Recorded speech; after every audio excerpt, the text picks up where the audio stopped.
Hi, I'm Natalie Bouchard, and you're listening to Inside NC Labor, a podcast designed to inform and educate North Carolina citizens on the role that the Department of Labor plays in state government.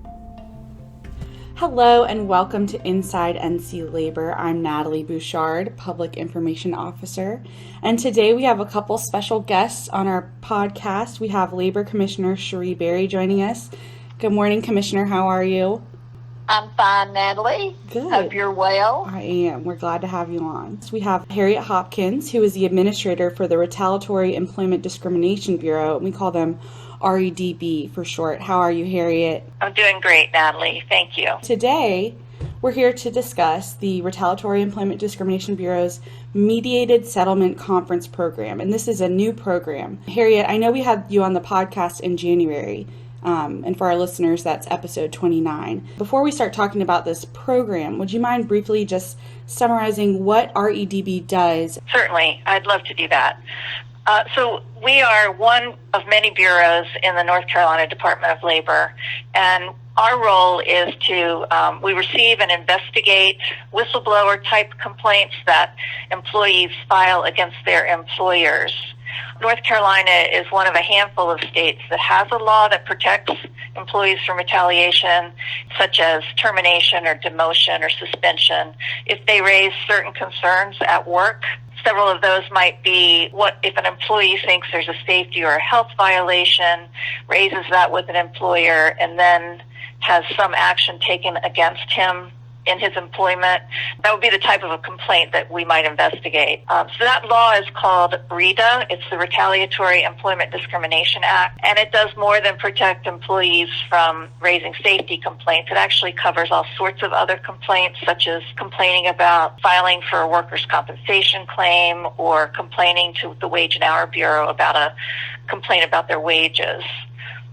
So it's pretty broad. Mm-hmm. And we get about 450 complaints a year. So with only 6 investigators, we're always exploring strategies to be able to investigate these cases promptly. So that's basically what we do. We investigate claims, and at the end of the process, we make a merit or a no merit determination. And then at that point, the employee has the choice of pursuing his remedies against the employer in Superior Court. Thanks for summarizing that for us. So getting into the program, would you mind defining kind of what mediation is? First of all, mediation is one of many types of alternative dispute resolution. And what that means is these are strategies and programs that people can use to try to resolve disputes outside of court. The 2 main ones are arbitration and mediation. And arbitration is a process where the parties submit their dispute to a neutral arbitrator who is basically going to make a decision. So an arbitrator might ask questions, but in general would listen to the case as if he or she were a judge, and at the end of the process, make a decision in the case. Mediation could not be more different. Mm-hmm. In mediation, it's an informal process for resolving disputes by using a trained and impartial third party who's called the mediator. And the mediator meets with the parties and helps them communicate about their dispute, their concerns, what they're hoping to achieve, and explores options with them for a mutually beneficial settlement. You know, it's interesting, Natalie, that one of the bedrock tenets of mediation is the belief that the parties themselves are actually in the best position to find solutions to their dispute. And so the involvement of a skilled mediator can sort of help them make that happen. Yeah. As opposed to having to go to court and you don't even get an opportunity to really communicate with the other side. Mm-hmm. You know, it's much more formal there. So unlike arbitration, a mediator doesn't act as a judge, doesn't give advice, doesn't express opinions about who or what is right or wrong, mm-hmm. and most importantly, doesn't make a decision. Could you tell us how this program came to be? We, as I said before, we have 450 plus cases that come in a year, and we're honestly always looking for strategies to try to improve the service that we bring to the employees and employers in North Carolina. We don't want people to have to wait a long time for their cases to be investigated. We would like to help them try to reach a resolution if possible. In fact, the statute itself directs us, especially when there's a merit determination, we're supposed to try to help the parties eliminate whatever the violation was. Mm-hmm. And what we take to mean, let's try to help them solve this dispute so they can sit down and work it through and come to an agreement themselves. So when I came here, I have some familiarity and some experience with mediation in my career, and I just have been a huge advocate of it for decades. And pretty early on, it appeared to me that our program here at the Bureau, what we do, would really lend itself well to having mediation be a part of that program. So what I did was I came up with some ideas and talked with the commissioner and some of the other senior staff about it and got some feedback and some input. Thankfully and fortunately, Commissioner Berry, you thought it was an idea worth trying. So that's the background. So, Commissioner, what was your initial reaction to hearing about this program? Well, I, too, believe in mediation and resolution of disputes, as Harriet does. And Harriet was brilliant in coming up with this idea. I couldn't be more proud of this program. And right now, it's considered, I guess, a pilot program. Harriet, is that what you're considering at the moment? Yes. And Harriet has had so many qualified mediators volunteer for this program that just really blew my mind when I saw the list. I think there were 25 people? Right, about 25. I'm just so gratified by these really highly skilled and experienced mediators stepping up to help us. Me too. And I love this program because it does so many things that you struggle over the years to figure out how to make easier for the people that we serve, both the employer and the employee. And I think that this program will increase satisfaction with all the parties in the process, with not only themselves, but with the Bureau and with North Carolina Department of Labor overall. It also eliminates the Superior Court situation. And I have always been a proponent of keeping people out of court, whatever you have to do to make that happen. Because to me, that is a situation where if you can keep them out of court, you can save the parties time, money, and emotional resources. Mm-hmm. So this is just an outstanding program overall. I hope everybody who has filed a case will consider participating in this program of ours. I do too. Me too. It's wonderful. How will this program improve the process for those involved? Well, some of what the commissioner just said is some of the ways that the program will improve the process, not the least of which is helping the parties avoid court. Mm-hmm. But some of the other benefits that people don't sometimes realize about mediation is it can actually help repair relationships. I mean, if you get people to sit down and talk about their dispute, sometimes the anger falls away and there's an understanding of where the other side is coming from.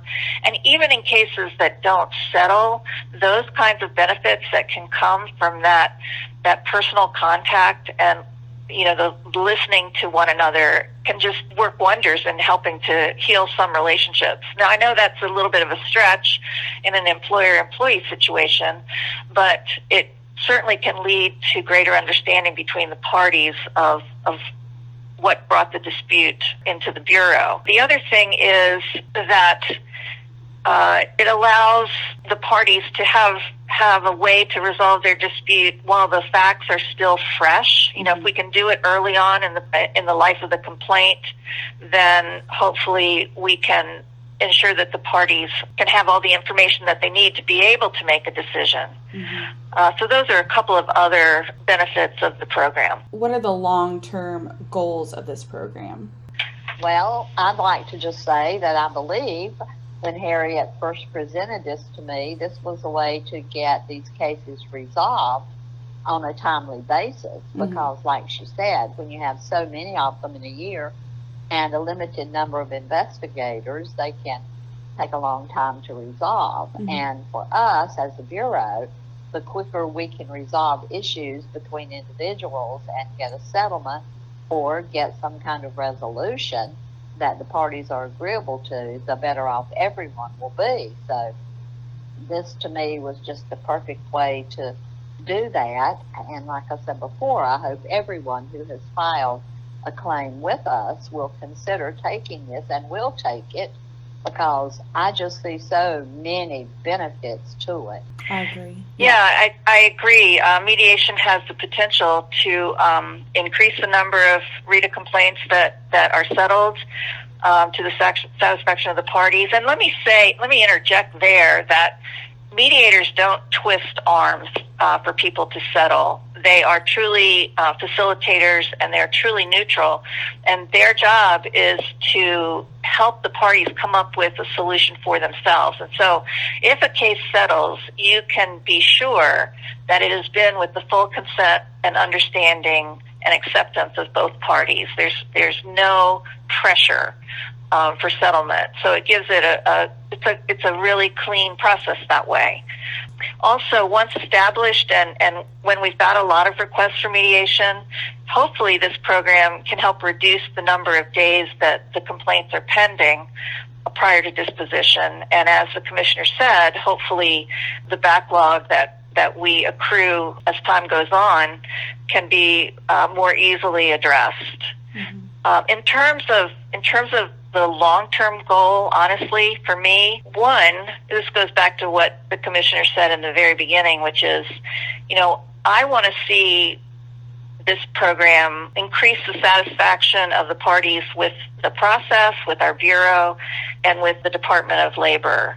Because, we have a mission in every single Bureau of the Department to serve the employers and employees of the state in the ways that each of our bureaus is supposed to do. We have a duty to do that efficiently, fairly, and to further the well-being of employees and employers in the workplace. And so I would love to see our program help increase the satisfaction with what we're trying to do here. The second one is, my hope is that that mediation of REDA disputes just becomes routine, and that people are banging on the door to have their case mediated. I want it just to become as mainstream in our process as it has become in the court system. And the third is that hopefully this program can help in some small part to make our workplaces freer from those incidents of retaliation that do occur. And why I say that is, my hope is that if we're helping the parties sit down and talk about these things together, everyone can learn about what is and what is not retaliation under the law, and employers can improve their policies and their response to complaints, and employees can be more certain of what is really a true complaint, and the possibilities of increasing the education of all those parties about REDA and about retaliation in the workplace is a great thought to imagine happening in the future. Absolutely. And Natalie, I totally agree with Harriet on all those points. And what I also like about this program is that it's voluntary on the part of the complainant to be able to have this mediation. Right. And I think that once people learn of it, if they have a complaint and read the information about it, that they'll be absolutely more than ready to partake in this program, because it just makes it so much easier for them. And like I said at the beginning, and Harriet has emphasized, it saves time, money, and emotional resources for everybody involved. Absolutely. And that's a wonderful, wonderful way to provide a service. I agree. The program just sounds like a, win-win-win. It's all around awesome. Is there anything else either of you would like to add? I'm so glad, Commissioner, that you brought up the fact that it's voluntary. And the other thing that I would like to point out is that these mediators are volunteering their time So we're able to offer this program at no charge to the parties as well. And that's a big thing. It's very helpful. A lot of complainants don't have the funds to be able to pay a mediator. And even there are some businesses, of course, out there which are sole proprietors, and they're struggling as well. So we wanted to have a program where there would be no barrier for people to take advantage of it. And that's what you have done, Harriet, and I am so proud of you and your efforts and the Bureau's efforts. I just can't tell you how proud I am of all of that. And the fact that these mediators all across the state who are so well trained in what they do have volunteered to do this at no cost to the Bureau is an absolutely wonderful, wonderful thing. And again, to the public, if anyone's listening to this, please think about this program, read about it, and understand how very, very well it will serve the citizens of the state of North Carolina. And thank you, Harriet, for everything you've done. Thank you, Commissioner, for your support. I couldn't have done it without you. I really appreciate it. Well, I tell you what, you've always been the kind of person who has thought outside the box and always trying to come up with ways to improve your service and the Bureau's service to the citizens of the state, and to just make government work as easily as possible. And that's what the goal of everybody should be. Hear, hear. Well, thank you both for being on the podcast. Hopefully this podcast helps get the word out about this program, and I'm very excited to see all the positive outcomes for everyone involved in this program. Thank you, Natalie. Yes, thank you, Natalie, and thank you again, Harriet. Well done. Thanks so much for tuning in, y'all. Remember, your safety is our priority.